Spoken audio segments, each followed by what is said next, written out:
de allí pues algunos lo identifiquen y lo digo pues con respeto, sin ánimo de incomodarlo, Paquetico Rodríguez, así se le conoció en la época, ¿no? O se le definió, al menos en la prensa local. Y sobre su vida, sobre la economía, su visión ya desde lejos y pasado el tiempo, de lo que pasó en Venezuela desde el punto de vista económico, he querido conversar esta mañana con él. Buenos días y bienvenido, Miguel. Qué gusto conversar con usted esta mañana. ¿Usted me ve? ¿Me escucha? Sí, te tengo mal en la computadora. Buenos días, Shirley. Buenos Muchas días. gracias por la invitación. Por favor, qué gusto conversar. Mucho gusto de conocerte. Igualmente para Te mí. conocía por excelentes referencias. Muchas gracias, le agradezco que me haya aceptado la entrevista. Fíjese, ¿usted cree que Venezuela perdió la gran oportunidad de modernizar la economía con las reformas que fueron planteadas por ese equipo técnico que usted lideraba o que formaba parte en el segundo periodo de Carlos Andrés Pérez? Totalmente. Venezuela perdió los 30 mejores años de su vida. Ya había perdido la década de los 80, porque veníamos de dos gobiernos realmente terribles en la democracia venezolana, que fueron los gobiernos de Luis Herrera y de Jaime Lucinchi, que produjeron pérdidas terribles para Venezuela. Del año 1979 al año 1986 se derrumbó un 30% el ingreso per cápita de Venezuela y se perdió el boom petrolero más grande de toda la historia de Venezuela, comparable solo al del periodo de Chávez.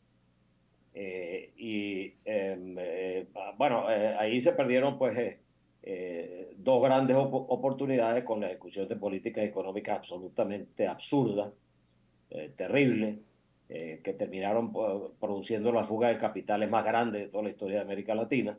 Los ricos de Venezuela, el tope de 2% de la población del ingreso se apropió de los recursos fundamentales del país. De allí vienen las grandes inversiones de los grupos de Venezuela grandes, el Grupo Polar, el Grupo Cinero, etcétera, etcétera, en el exterior, en aquella época, Mm. donde se convirtieron en accionistas de las empresas más importantes en sus ramos. Bueno, eso fue lo que condujo pues a la situación donde había que hacer un gran viraje, no ningún paquetazo. Ese es el nombre que le daban Rafael Poleo y los periodistas de poca categoría de Venezuela a un gran programa de desarrollo económico, que eran en realidad dos programas. Ujú. Un programa necesariamente de ajuste de corto plazo para el año 1989, pero que era de corto plazo, era de cuestión de meses, porque nosotros recibimos totalmente agotadas las reservas internacionales del país, 300 millones de dólares. Fíjate, Venezuela es un país acostumbrado a tener decenas de billones de dólares de reservas internacionales. Recibimos 300 millones de dólares en el Banco Central con compromisos de pago para el año 89 de 11 billones de dólares. 11 billones de dólares, para ponértelo en términos de hoy, es algo así como 50 billones de dólares. Es como si Venezuela ahorita tuviera que pagar 50 billones de dólares en un año. Mm. Bueno, eso fue lo que recibimos Sí. nosotros y por eso el programa de ajuste. Y realmente el programa, la concepción del programa fue mía, con Carlos Andrés Pérez durante el año 1988 en la campaña electoral, pero yo no estaba en Venezuela, yo no estuve en esa campaña, sino yo estaba en Washington de Visiting Fellow en el Peterson Institute for International Economics. Y ahí fue que yo redacté pues todos los elementos fundamentales del programa de cambio estructural que llamamos el Gran Mm. Viraje. Y también definí claramente con los multilaterales en el año 88.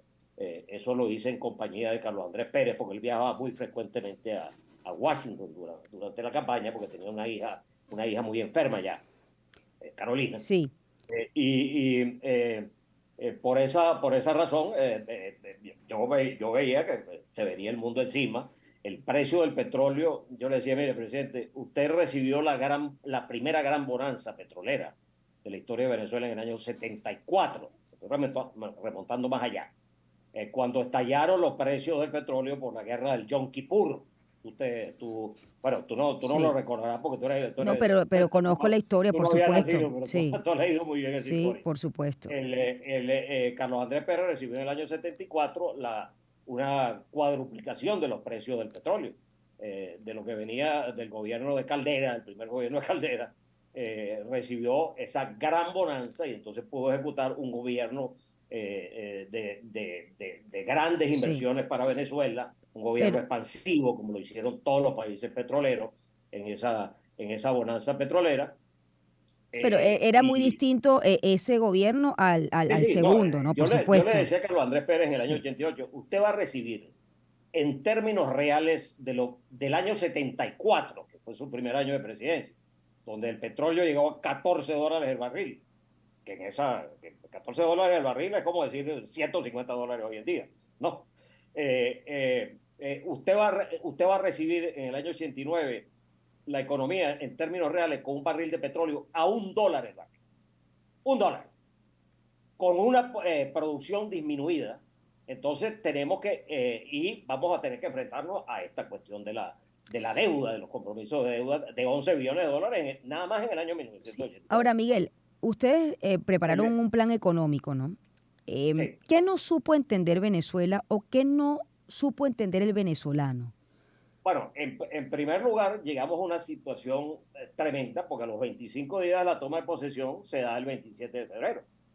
Yo estaba precisamente ese día firmando la carta de intención con el Fondo Monetario Internacional porque ese fue un programa que nosotros montamos ya desde el año 1988, desde antes de la elección de Carlos Andrés Pérez, ya todo eso estaba conversado por mí, fundamentalmente, que fue el que hice todas esas cosas ahí en Washington y Carlos Andrés me acompañó en varias oportunidades a hablar con Michel Candezú, con la gente del Banco Mundial, con Enrique Iglesias, que estaba en la presidencia del BID, etcétera, etcétera, pero yo me encargué de montar en tiempo récord, por eso aparecieron los programas muy rápidamente. Yo el 27 de febrero estaba en Washington firmando la carta de intención con Pedro Tinoco y la ministra de Hacienda, Egle Blanco. Este, y bueno, resulta que nos aparece a los 25 días el Caracazo, el famoso Caracazo, que fue un golpe político tremendo para el gobierno. No tenía absolutamente nada que ver con nada de nuestro programa, porque no se había empezado, no estaba aprobado ni en el gabinete el programa económico. En realidad nosotros empezamos a ejecutar la medida, como la primera fue la unificación del desastre del antro de corrupción administrativa que era Recadi, solo comparable con Cadivi, en el caso del chavismo, que tú conoces más porque te tocó vivirlo, pero eso ya se había vivido en Venezuela desde el Viernes Negro, que fue el 18 de febrero de 1983, hasta fines del gobierno de Lucinchi, y nosotros lo liquidamos en el mes de marzo, ¿verdad? Con gran decisión, nosotros eliminamos el control de cambio. Eso era un acto de corrupción administrativa con tasas diferenciales Mm. parecidas a la de este desastre de Cadivi. Y ahí fue que se aprobó formalmente en el gabinete la ejecución de las distintas medidas del programa de ajuste y las que iban a estar contenidas en el octavo plan de la nación, que eran las de cambio estructural de la economía, el gran viraje, que hubiera producido un desarrollo incomparable en el mundo en estos 30 años de Venezuela. ¿Ok? Porque Venezuela se iba a poner con ese programa basado en el programa de la expansión petrolera, muy importante, ¿verdad? Venezuela es un país que ya está produciendo por lo menos 10 millones de barriles de petróleo hoy en día. Tiene que haber aprovechado toda esta gran bonanza para construir un gran fondo como el fondo noruego, ¿verdad? O los fondos soberanos que tienen los distintos países petroleros. Debía haber sido la oportunidad con todas las políticas que nosotros planteamos, que Mm. presentamos ante el Congreso, la reforma tributaria, la reforma financiera, la reforma comercial, todo eso estaba diseñado bajo el modelo de los famosos tigres asiáticos, Sí, ¿verdad? O de Israel, que yo sé que tiene algo que ver sí. Ahora, que ver contigo. dígame algo, Entonces, Miguel. ¿Qué cree? estos han debido ser los grandes 30 años de la Ujú. historia de Venezuela, Ahora, ¿verdad? En un país de altísimo crecimiento. Yo creo que el único que se hubiera comparado con Venezuela fue China, que tú sabes que creció durante 30 años a tasas del 10%, ¿verdad? Y ahora, el plan, logró convertirse de un país absolutamente miserable que era China en un país de un nivel de sí. desarrollo muy, muy importante. Pero, a ver, el país no lo aceptó. no, o no lo comprendió. ¿La falla fue de Carlos Andrés Pérez o de usted? No, no, no, no, Hablamos no. de lo técnico, ¿no? Pues, No, no, no, una no. cosa es lo Lo técnico. técnico, lo técnico estaba perfecto, Ujú, absolutamente todo, completo. Yo venía de una gran formación que me dio precisamente, me ayudó Carlos Andrés Pérez en su primer gobierno, en el Gran Mariscal de Ayacucho. Y tuve la oportunidad, yo que vengo de una familia humilde, de estudiar en Harvard y Yale. Tengo mi doctorado en la Universidad de Yale en economía, especialista en macroeconomía, en desarrollo ujú, económico, en teoría monetaria, todas estas cosas. El planteamiento del gran viraje, yo te lo voy a hacer llegar para que tú lo tengas eh, eh, y lo revise cuando tengas tiempo. Fue de políticas absolutamente coherentes, ¿verdad? Con falta de apoyo político, porque lo que sí se ujú, había producido en Venezuela era un deterioro tremendo de los partidos políticos, mm, y especialmente del partido de Carlos Andrés Pérez, de Acción Democrática, que había sido el principal partido de Venezuela desde que se instituyó la democracia. Y entonces, bueno, esta era una gente que estaba acostumbrada al clientelismo, ¿verdad? Carlos Andrés Pérez metió, aparte de la reforma económica, la reforma del Estado, la elección directa de los gobernadores para ese mismo año, en 1989, la creación de las alcaldías con elección por parte de la población. Bueno, y eso que ya venía de una confrontación sobre la campaña electoral, porque Carlos Andrés Pérez se impuso sobre toda la dirigencia de Acción Democrática, que estaba cuadrada, para decírtelo en esos términos, con Lucinchi y con el grupo de Alfaro, etcétera, etcétera. Ahí se declaró pues una guerra silente, pero que realmente afectó de manera importante el desarrollo del gobierno, sobre todo a nivel del Congreso, porque no se aprobaron leyes mm, importantes. Yo por ejemplo tenía lista, o sea, nosotros introdujimos la reforma tributaria a mediados de 1989, una reforma completa que creaba el IVA. En Venezuela nadie sabía lo que era el IVA.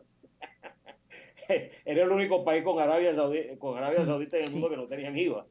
sin Y al impuestos. jefe de la fracción parlamentaria de Acción Democrática, que era este señor Henry Ramos Ayub, no se le ocurrió otra cosa sino publicar un panfletucho que tituló El IVA un impuesto diabólico, cuando lo habíamos propuesto con una tasa del 5%.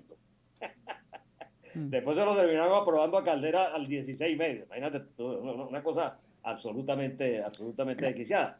Pero te pongo eso como ejemplo porque el problema político de Carlos Andrés Pérez fue severo con su propio partido. ujú, Obviamente, cuando tú tienes un gobierno con esas falencias, pues entras. De todas maneras, el programa se fue desarrollando de manera muy importante. ujú, Eh, se aprobó, se, Logramos la aprobación en tiempo récord del programa más grande de toda la historia del Fondo Monetario Internacional. Fue el programa de Facilidad Ampliada de Venezuela, aprobado en junio en el directorio del fondo. En abril de ese mismo año 89 ya yo tenía aprobado por el Banco Mundial y el Banco Interamericano de Desarrollo todas esas cosas ya negociadas por mí desde el año 1988, porque era absolutamente seguro que Carlos Andrés Pérez iba a ganar las elecciones. Programas muy importantes que iban a empezar a desembolsar recursos desde el mes de abril, en el plan de empleo, por ejemplo, que era un plan diseñado de obras pequeñas para evitar la caída de la economía en el año 1989. Eso no es parte del programa de desarrollo, forma parte del programa de ajuste. Y con ese plan de empleo nosotros tratábamos de evitar el efecto contractivo de la devaluación que siempre se da cuando tú unificas con la tasa de cambio, que está a todos esos niveles disparatados, 4.30, 7.50, 14.50 y 48 en el libro, que era Recal, ¿verdad? Entonces, y bueno, no fue posible que se aprobaran. El presidente convocó a sesiones extraordinarias del Congreso para la aprobación urgente de esas leyes de crédito público que financiaran el plan de empleo, que era lo que están desarrollando en Suiza en este momento. Yo estoy mm, hablando de Suiza. sí, ¿No? Esos son programas keynesianos. Bueno, Yo que soy un economista de corte absoluto, no hay un economista Bueno, más keynesiano en América bueno, Latina que yo le yo. iba a preguntar eso, Miguel. Me llamaban neoliberal. Bueno, Todo yo esto le iba a no, preguntar eso, ignorante, Miguel. ¿Sigue siendo usted, absolutamente ignorante. sigue siendo usted liberal todavía o le da No, crédito no, al... no, no, yo he sido siempre, yo tengo una formación absolutamente keynesiana. Si quieres te muestro, aquí lo tengo, Ujú. si quieres te lo Pero muestro. ¿le da Tienes algún crédito el título, a mira, yo fui economía alumno de central? ocho premios Nobel de Economía, todos de corte keynesiano, ¿entiendes? Y fui no solamente alumno de Jim Tobin, el famoso Jim Tobin, el gran keynesiano mundial, ¿verdad? Sino que fui su asistente en Yale, ¿verdad? Y fui alumno de él en macroeconomía, en teoría monetaria. O sea, el que me acuse a mí, yo recuerdo, yo no sé si tú recuerdas a un economista nuestro que se llamaba Emeterio Gómez, muy querido Por mío. supuesto, sí, Entonces, al gran Emeterio. Entonces, sí. Emeterio que sí me conoce a mí, porque fue profesor mío en la Universidad Central. cuando yo tenía 20 años, Ujú. 19 años, Emeterio decía, pero ¿cómo vas a decirle a Miguel neoliberal? Si Miguel es un ultra keynesiano. Yo recuerdo que me había visitado en Yale y yo le presenté a Tobin, a Carlos Díaz Alejandro, a Bill Norris, todos profesores míos. y, él decía, el neoliberal soy yo. Bueno, Miguel es un ultra keynesiano. ujú. ¿Cómo se le ocurre esa barbaridad? Bueno, Que tenía razón el Emeterio. pero le otorga algún crédito, Miguel, a las economías centralizadas? No, no. Okay. Las economías son economías mixtas. Ujú. ¿Okay? Todas las economías del mundo, las economías más desarrolladas del mundo son economías. No son economías donde el sector privado hace todo. El sector público tiene un rol muy importante que cumplir. Donde no tiene que meterse el sector público es, por ejemplo, en las telecomunicaciones. La CanTV de Venezuela era un desastre absoluto, ¿verdad? Bueno, a lo mejor, no, tú estabas muy pequeño. Pero cuando tú agarrabas el teléfono, en el Ujú. año 1989, tú tenías que quedarte 10 minutos esperando que cayera el tono. Ahí no existían teléfonos celulares, no se habían inventado. Estaban entrando Yo en el nací en el año 1989. 82. No recuerdo el tema del tono, ya cuando yo agarraba No, no, no, no, no. Te estoy hablando del año 89. ujú, ¿Cuándo 89, naciste tú? 82. Pero Bueno, tú no, tenías esta 7 edad, años. sí, esa edad no utilizaba, yo no utilizaba el teléfono como los muchachitos de ahora. Pero tus padres Sí, sí vivieron todo eso. Que tú tenías que esperar 10 minutos para que te cayera el tono y después tenías que marcar 5 veces para que te cayera la llamada. En Venezuela no se había vuelto a invertir un centavo en la CanTV de Venezuela desde el primer gobierno de Carlos mm, Alberto hasta 1980. ¿Por qué? Porque, bueno, el sector público tiene que enfilar la batería, ¿verdad? A dedicar su gasto al sector educativo, ¿verdad? Al sector de salud pública, a los sectores de servicios públicos que son indispensables, a proyectos muy importantes que tenía Venezuela, como el proyecto petrolero de PDVSA, que es una empresa del Estado, y el proyecto de electrificación del país de Delca, ¿verdad? Que estaba construyendo el sistema hidroeléctrico más grande del planeta. Era de Venezuela el proyecto del Bajo Carón, ¿okay? De Guri, Bacagua, Carachi y Tocoma. Los grandes sistemas de troncales de transmisión del país, ¿verdad? Planta Centro, la empresa el sistema de distribución de electricidad era mixto. Una parte era privada, ¿verdad? Por ejemplo, la electricidad de Caracas, la electricidad de Valencia, la electricidad de Barquisimeto, pero la mayor parte del país estaba en manos de CAAFE, que era una empresa del Estado. Entonces, lo que nosotros sí planteamos es que teníamos que privatizar las cosas en las que no tiene que tener mano el Estado y utilizar esos recursos para las cosas que tiene que hacer el Estado en función del desarrollo. Entonces, por eso apareció, por ejemplo, la programación de la privatización de la CanTV, ujú, que fue la más exitosa de América Latina. La CanTV de Venezuela, por el 40% de sus acciones, recibió el precio más alto de todas las empresas de telecomunicaciones que se privatizaron en América Latina. No solamente eso, sino que nos trajimos a Venezuela a las dos mejores empresas del mundo de telecomunicaciones. La GTE, que hoy es Verizon, ¿ok? En Estados Unidos, y la AT&T, ¿verdad? Nada más y nada menos. en una licitación internacional transparente, absolutamente transparente, de empresas de primera, porque el otro consorcio era de Bell Canada con el grupo Cisneros de Venezuela. Por supuesto, la tecnología ahí la proporcionaba Bell Canada, pero el consorcio ganador sacó un cheque de 600 millones de dólares más que el otro grupo. Y eso fue lo que decidió la privatización de la CanTV. Fíjense, Nos llevamos a esas empresas que recuperaron rápidamente las telecomunicaciones en el país. Mire, porque estamos hablando de las dos mejores empresas del mundo. Yo tengo que hacer... Hasta que llegaron estos señores, ¿verdad? Estos absolutos incapaces que han hecho este desgobierno terrible en Venezuela en los últimos 30 años y acabaron nuevamente con la CanTV. A ver, Miguel, yo tengo que hacer una pausa. Estoy conversando con Miguel Rodríguez Fandeo, economista venezolano, expresidente del Banco Central de Venezuela, exministro de Planificación. Vamos a hablar precisamente de cómo percibe desde lejos la economía venezolana y sobre todo cómo cree usted o cómo podría convertirse, según su punto de vista, Venezuela económicamente en el país más estable de la región. Me lo va a responder al regreso. Vamos a hacer una pausa, ya volvemos. Sonidos que te llenan de alegría en todo el país. Onda 100.9 en Caracas. Onda 104.5 en Barquisimeto. Onda 1.5 en Puerto La Cruz. Onda 107.3 en Maracaibo. Onda 3.5 en Cíbar. Son las que te acompañan en tu día a día. Es la música que te emociona. Onda 90.3 en Acarigua. O 105. en Mérida. Turismo 105.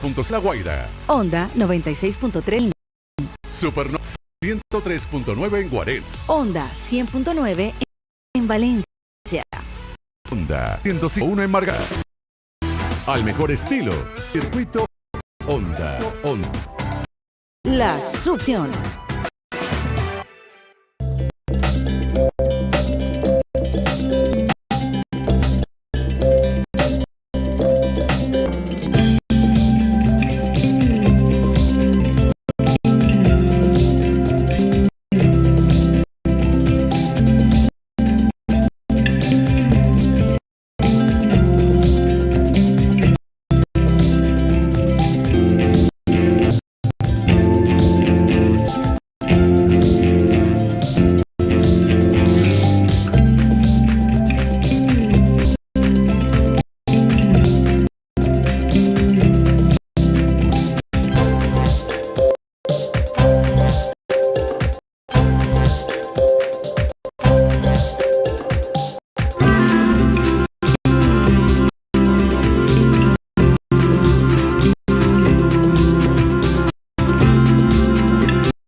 Que te llenan de alegría en todos.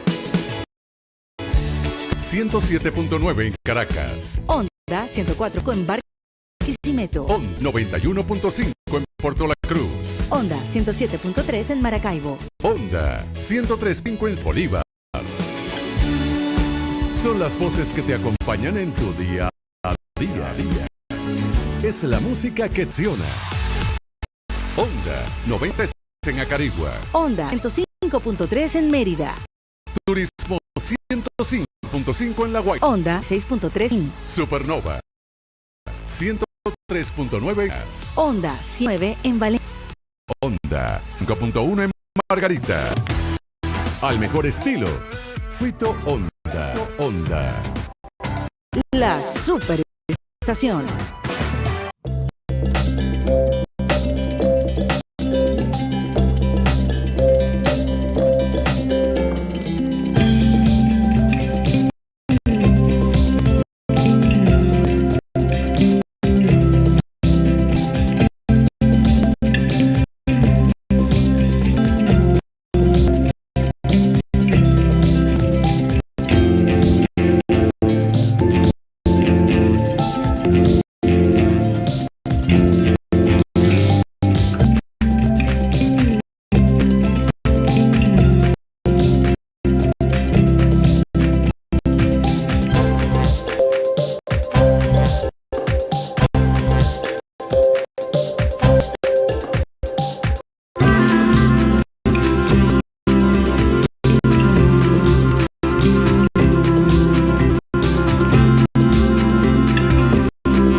Sonido te llenan de alegría.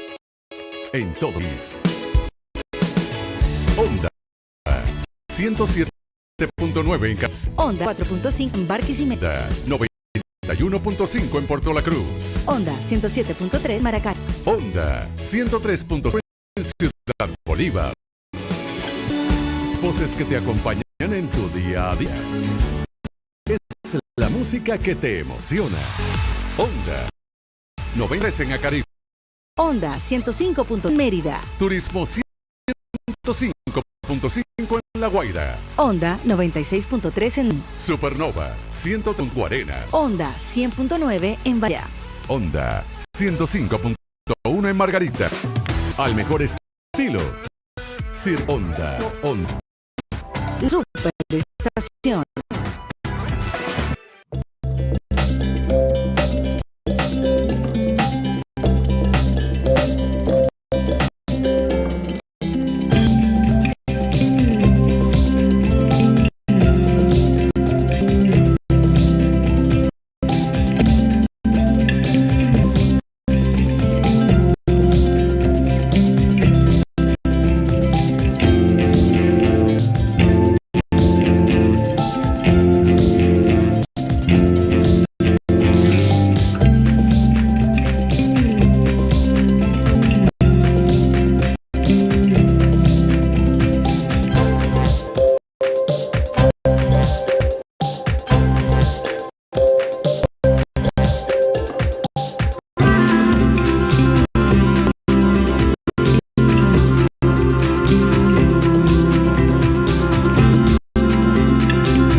Rodríguez Fandeo, economista venezolano, expresidente del Banco Central de Venezuela, exministro de Planificación en el segundo gobierno de Carlos Andrés Pérez.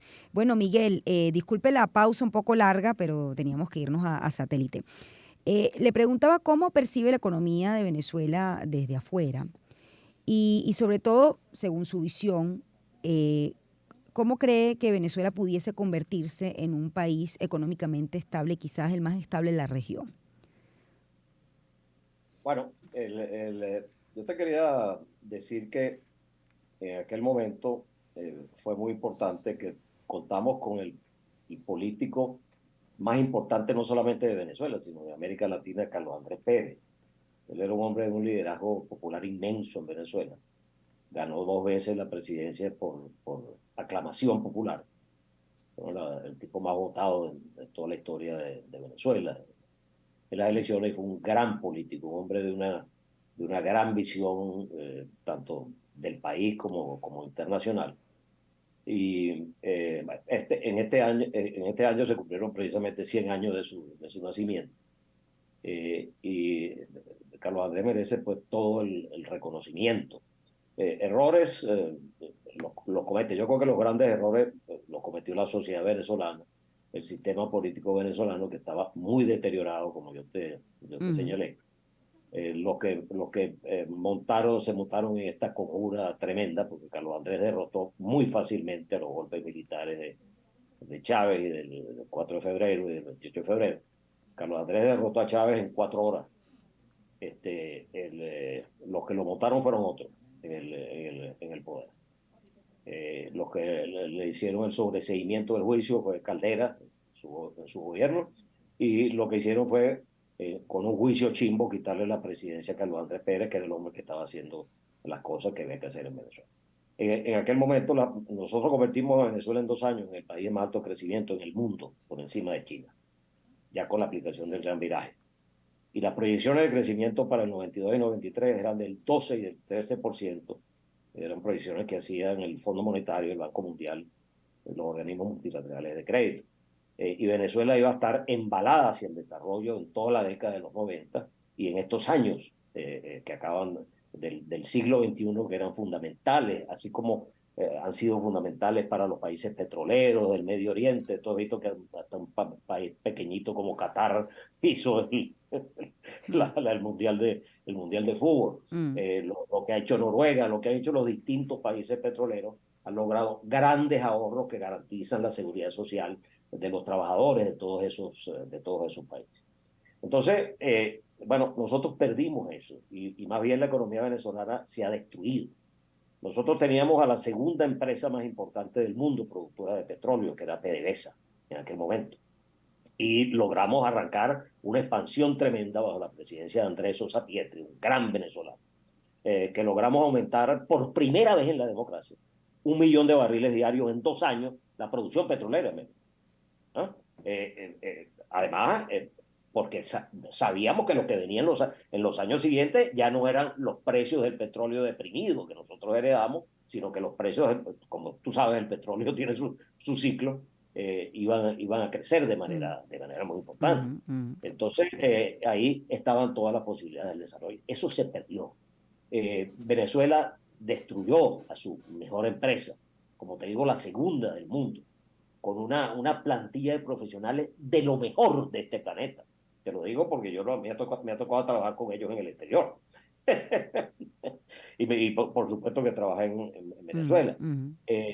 Bueno, tenemos 7 millones de emigrados de Venezuela, entre los cuales están buena parte de esa plantilla de profesionales que se formó con el Mariscal de Ayacucho, con las empresas venezolanas, con el sistema educativo venezolano, que están en el exterior, que son un capital humano muy importante para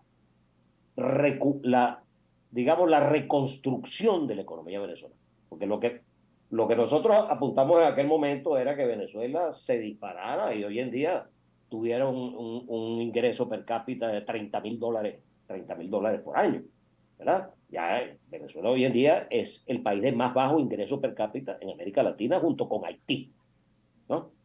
Entonces, la pregunta que tú me estás haciendo es, bueno, ¿cómo hacemos para recuperar eso? Tenemos que ir pues a la reconstrucción de Venezuela. y los parámetros están allí en el gran viraje. Claro, la principal ventaja comparativa nuestra es el petróleo. Venezuela tiene las reservas más importantes del mundo de petróleo, pero nunca ha debido perder esta gran oportunidad, ni como la perdió también en los años de la democracia, expandiendo la producción petrolera. Y llegas a un momento donde el petróleo está siendo sustituido, pues, por esta revolución que hay, pues, energética a nivel internacional. De todas maneras, yo creo que hay espacio durante 2 décadas para que Venezuela recupere de manera importante la producción petrolera, pero para eso tú tienes que cambiar totalmente el esquema político en el país. Venezuela tiene que restablecerse la democracia, el respeto a los derechos humanos, el respeto a la ley, el respeto a la propiedad privada. O sea, cosas elementales, tienes que hacer cambios políticos muy, muy importantes. ¿Y económicos cuáles haría? Y los económicos están contenidos allí. Tú tienes que tener, para que un país se pueda manejar sin inflación, tienes que tener prudencia fiscal, ¿verdad? Tienes que tener equilibrios fiscales, con un aumento importantísimo del gasto público, no una disminución, un aumento muy importante del gasto público, pero un gasto público que se origine en una moneda estable, en una moneda que sea un cambio flotante, sin duda alguna, pero que tú, bajo disciplina fiscal, puedas mantener, ¿verdad? Un país que tiene que ir a grandes programas con los organismos multilaterales, como lo hicimos precisamente en 1989, porque Venezuela tiene que levantar por lo menos 70, 80 billones de dólares para enfrentar los próximos años en la reconstrucción de Venezuela, con recursos que provengan del fondo del Banco Mundial, Banco Interamericano, los distintos instrumentos. Venezuela es un país que no puede pagar la deuda que tiene, como nosotros lo hicimos en 1989. En 1989 nosotros paramos el servicio de la deuda totalmente. Nosotros no pagamos ni un centavo en el servicio de la deuda y teníamos compromisos de 11 billones de dólares. ¿Por qué? Porque un país que tiene 300 millones no puede pagar 11 billones. Un país que se está muriendo de hambre, es como una empresa quebrada, que tiene que ir a Chapter 11, ¿verdad? Tiene que declararse en bancarrota, no puede pagar su deuda, ¿verdad? Los dueños del capital pierden el capital, ¿verdad? Y los dueños de la deuda pierden el 80 o el 90% de la Ahora, deuda. Miguel, en medio de, Entonces, en medio de, de la tú tienes que situación, desconocer totalmente la deuda externa de Venezuela. en medio de esta situación y por todo lo que ha pasado en Venezuela económicamente, hoy en día aquí en Venezuela, aunque no es oficial, la moneda con la que se transa la mayoría es el dólar, ¿no? Una situación un poco diferente a aquellos años.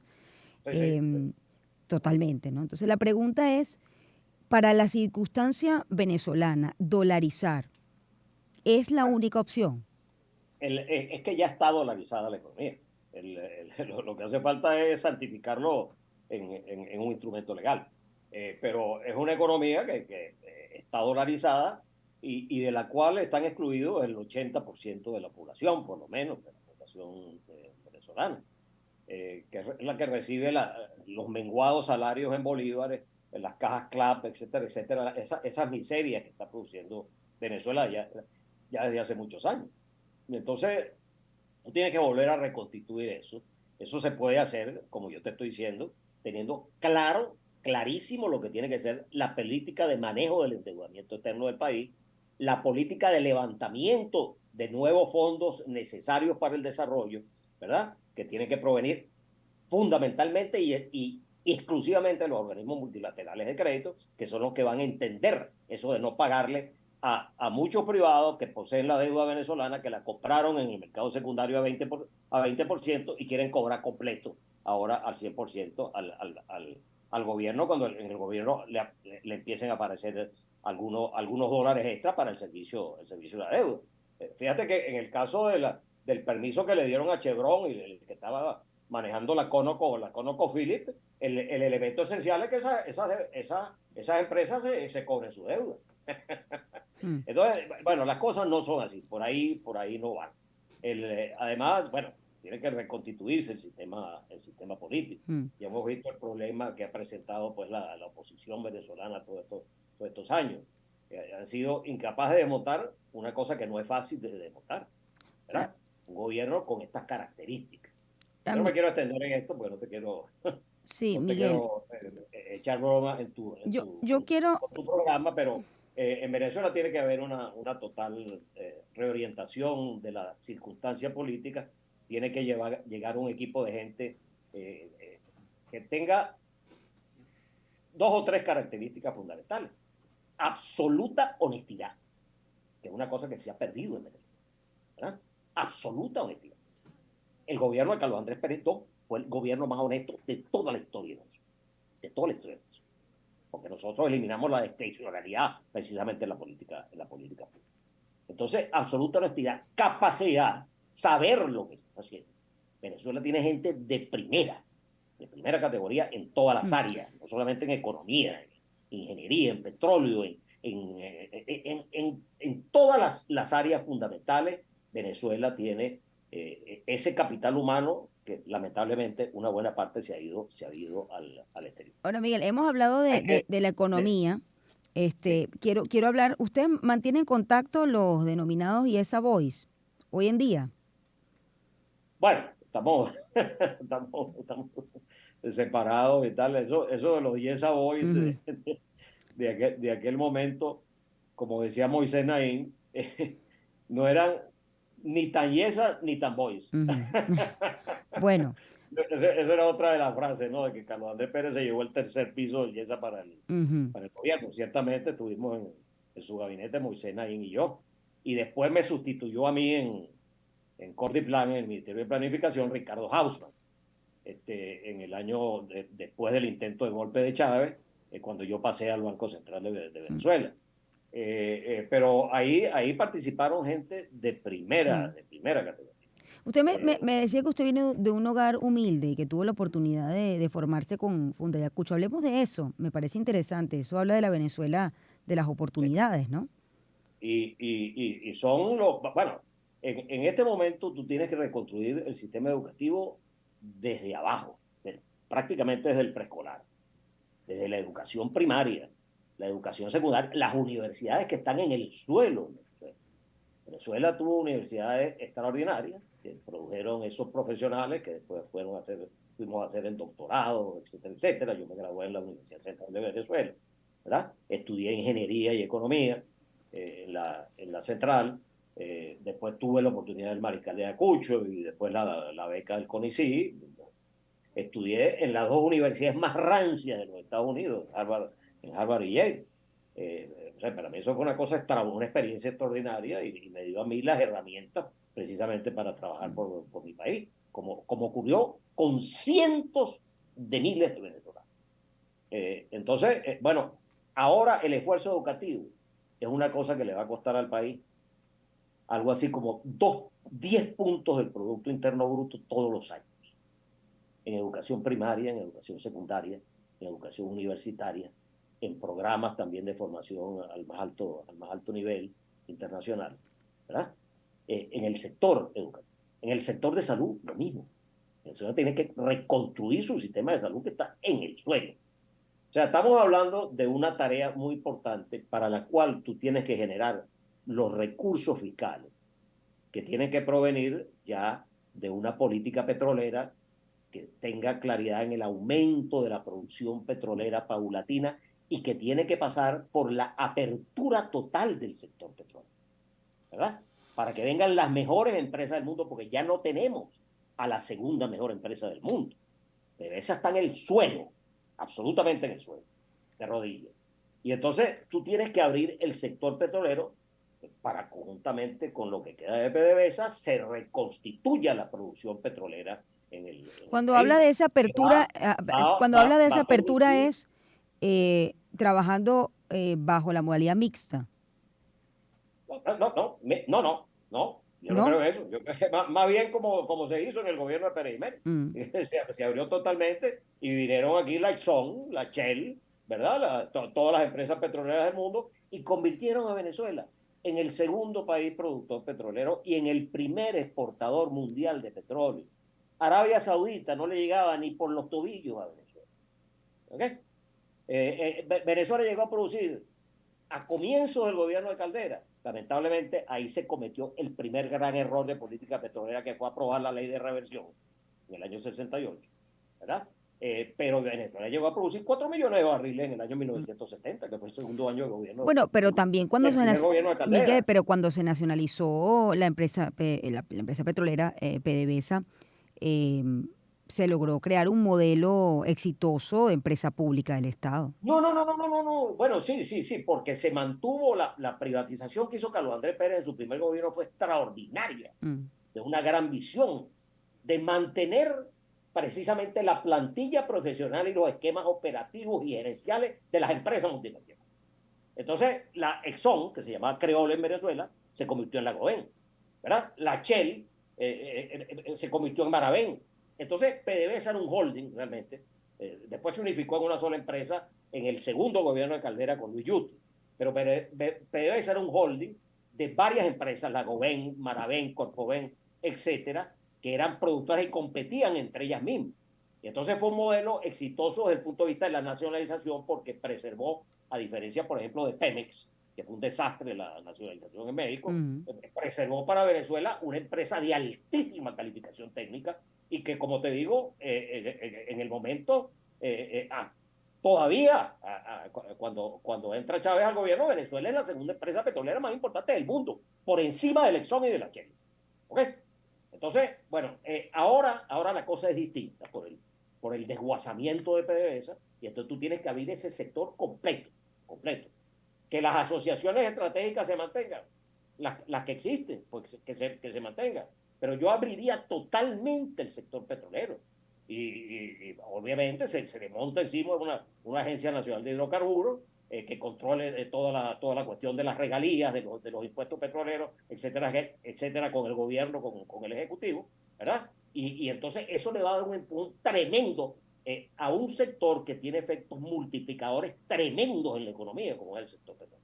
El sector petrolero puede ser el 30% del PIB de Venezuela, pero no es solamente el PIB, porque tiene un impacto tremendo en el resto, prácticamente en el total de la economía de Venezuela. Entonces, por eso esos fueron años de tan alto crecimiento en Venezuela. Entonces, tú tienes que ir por allí, tienes que, volver al esquema con absoluta seguridad jurídica, un esquema democrático, alternativo. Para mí, una de las reformas fundamentales que tiene que producirse en Venezuela es una reforma constitucional que termine santificando para siempre en Venezuela la no reelección presidencial, ¿verdad?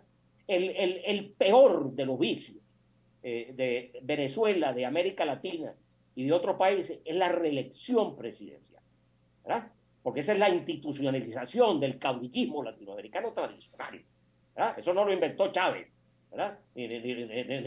Ni estos que están ahorita en el poder, controlando el poder en Venezuela.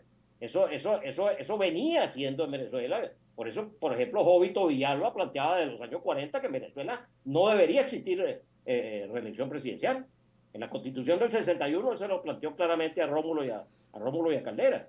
Él decía eso, es la institucionalización del caudillismo venezolano y latinoamericano en general. Él decía que hasta en Estados Unidos era mala la reelección.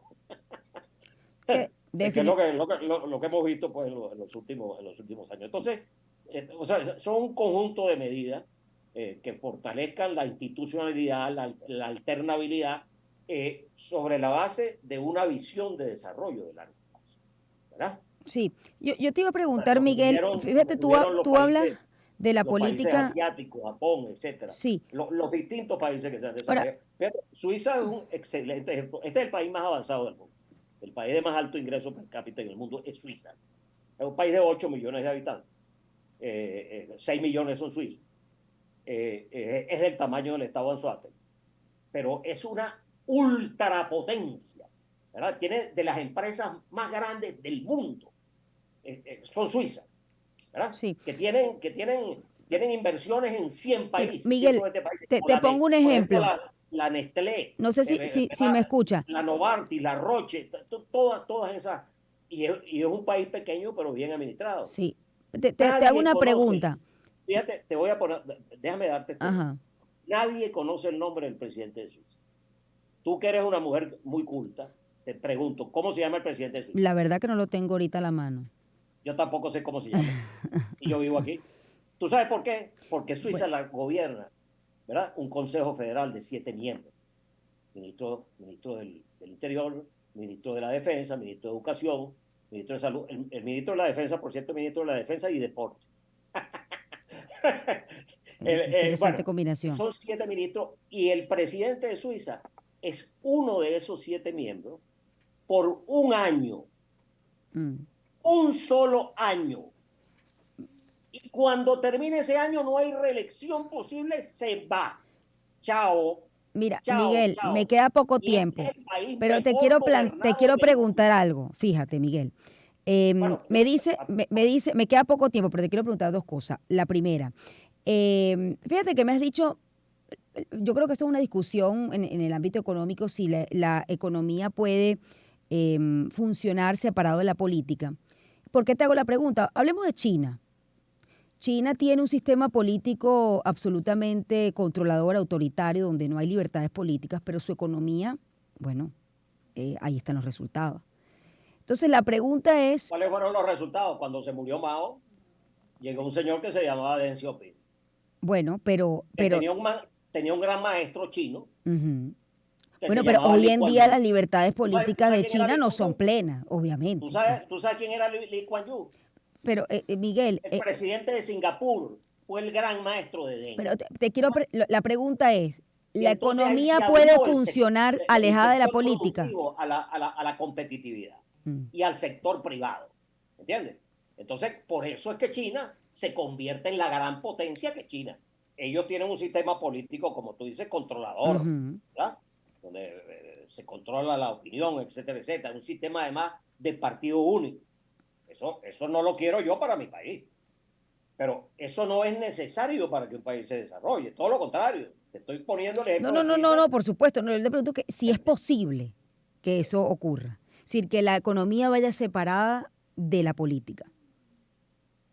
No, es que la función del Ejecutivo, ¿verdad? Es fundamental y de las instituciones que controlan tanto la cuestión económica como la cuestión política, ¿verdad? Tú tienes que tener un banco central independiente, ¿verdad? Que maneje pues todos los Mm. aspectos de la política monetaria, de la política cambiaria, ¿verdad? Que trate de coordinar lo mejor posible con la política fiscal del Ejecutivo del resto de empresas del Estado, porque todavía hay empresas muy grandes que son muy difíciles de privatizar, como por ejemplo el sistema de energía hidroeléctrica en Venezuela. Pero sí puedes privatizar el sistema eléctrico de distribución eléctrica en el país, ¿verdad? Que es lo que debe hacer. Mm. Volver a privatizar las telecomunicaciones en el país, la CanTV de Venezuela, ¿verdad? Bajo esquemas transparentes, absolutamente competitivos, ¿verdad? Donde las cosas marchen como pueden marcharse en un país que se administra bien, ¿entiendes? Pero Bueno, que tiene que tener claridad de que la democracia y el respeto a la ley son elementos centrales en el desarrollo de un país. bueno, yo ¿Verdad? tengo, Miguel, que despedirte. Te hago una última pregunta. ¿Qué es lo que más extrañas de tu país? Allí desde Suiza, donde estás. Bueno, todo, el calorcito. Mira qué día está, ahorita está haciendo un día muy bello aquí, no sé Mm. si lo puedes ver. Sí, ¿Verdad? sí, Está haciendo un día muy bello, pero con estoy frío. en -3 grados bajo cero, ¿ok? Y con viento. Ujú. O sea, que yo en este momento lo que más extraño, donde me gustaría estar, Es es en en mi Venezuela. pueblo, en la bahía de Pampatar, ¿ok? Yo a Venezuela la amo completa, ¿verdad? Desde el extremo oeste al este y desde Margarita hasta Santa Elena de Guairén. Eso es lo que yo quisiera estar en mi país, en Venezuela. Eso es lo que yo más quiero, lo que más necesito. Y ojalá pudiera yo contribuir de alguna manera, por lo que es mi experiencia, lo que ha sido mi experiencia después del gobierno de Carlos Andrés Pérez, eh, a tratar de ayudar un poco a, a lo que tiene que ser un gran movimiento nacional y de gente de primera categoría, que como te digo, tenga claro el tema de la honestidad, el tema de la competencia y el tema del amor por Venezuela. Miguel, te agradezco mucho esta entrevista que me has otorgado esta mañana. Ha sido un placer conocerte y conversar contigo, escuchar tu opinión. Así lo ve Miguel Rodríguez Fandeo, economista venezolano, expresidente del Banco Central de Venezuela y exministro de Planificación del segundo gobierno de Carlos Andrés Pérez. Te agradezco, Miguel. Que tengas una buena mañana. Aquí te estamos esperando, ¿no? Allí donde tú quieres estar, en tu pueblo. Así es. Un abrazo. 8:33, hacemos una pausa. Gracias. Sonidos que te llenan de alegría en todo país. Onda 107.9 Caracas. Onda 104.5 en Barmeto. Onda 91.5 en Cruz. Onda 107.3 en Maracaibo. Onda 103.5 en Ciudad Bolívar.